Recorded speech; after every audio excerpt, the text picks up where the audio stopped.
Assalamualaikum warahmatullahi wabarakatuh. Perkenalkan, nama saya Trihandoyo, mahasiswa Teknik Industri Fakultas Teknik Universitas Pelita Bangsa yang berada di Cikarang, Jawa Barat, Indonesia. Di sini saya akan memberikan tanggapan mengenai dampak buruknya COVID-19 terhadap perkembangan manufaktur Indonesia. Perlu kita ketahui sampai mana sih perkembangan manufaktur di Indonesia sendiri. Di dalam skala nasional, perusahaan manufaktur Indonesia memberikan sumbangsih terbesar mencapai nilai 20,27%, mengalahkan komoditas perekonomian lainnya. Hal ini merupakan kebanggaan bagi kita, khususnya para pekerja karyawan di perusahaan manufaktur Indonesia. Perlu kita ketahui, komoditas manufaktur bisa menggeser komoditas base-nya untuk saat ini. Dan di kalangan ASEAN, Indonesia mencapai peringkat pertama dari nilai manufaktur value add mencapai 4,5%. Dan untuk kalangan global, Indonesia memperingati peringkat 9 dari seluruh negara yang ada di dunia. Lalu bagaimanakah perkembangan Indonesia di tengah wabahnya virus COVID-19 ini? Perlu saya sampaikan, data di Indonesia per tanggal 4 bulan Mei tahun 2020, jumlah kasus yang ada di Indonesia mencapai 2092 kasus dengan total sembuh sebanyak 150 jiwa dan yang meninggal mencapai 191 jiwa. Lalu bagaimana kondisi perkembangan manufaktur yang ada di Indonesia?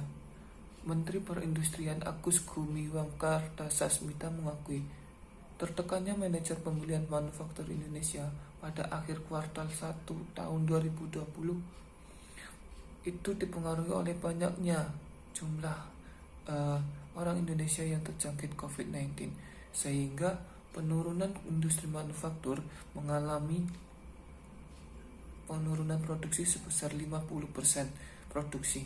Tidak hanya di Indonesia, aktivitas manufaktur di Asia juga mengalami kontraksi bulan Maret 2020. Hal ini karena dampak penyebaran virus COVID-19 terhadap rantai pasokan.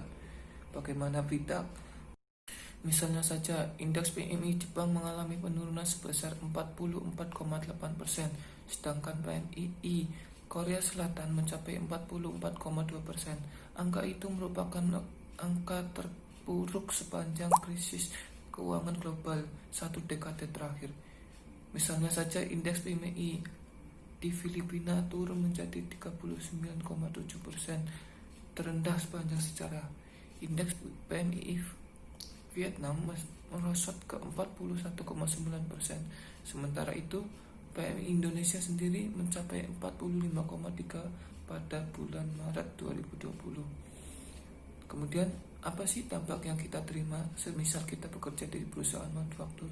Yang pertama, terjadinya PHK. Tentu saja, pemutusan hubungan kerja karyawan, apalagi untuk karyawan kontrak, sangatlah kemungkinan besar untuk di-cut sebelum waktunya. Pasalnya, produktivitas mengalami penurunan dan benefit perusahaan sendiri akan mengalami penurunan juga, di mana HRD manager akan berpikir bagaimana cara memangkas keuangan yang dikeluarkan oleh perusahaan. Dampak yang kedua, adanya isu THR tahun 2020 ditiadakan. Menurunnya produktivitas dan benefit yang dihasilkan oleh perusahaan tentunya akan berimbas pada THR pada tahun 2020 ini. Dan isu yang beredar akan tidak adanya THR untuk tahun ini di tengah wabah virus corona COVID-19 ini.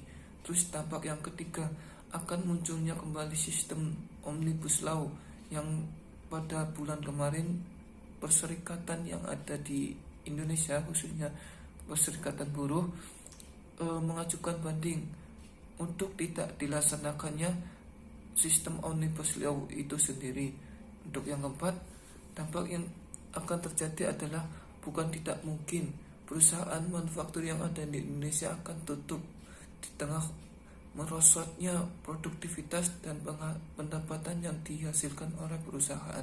Sekian tanggapan dari saya mengenai dampak virus COVID-19 dalam perkembangan proses manufaktur Indonesia tahun 2020. Bila ada kata saya mohon maaf. Wabillahi taufiq wal hidayah. Wassalamualaikum warahmatullahi wabarakatuh.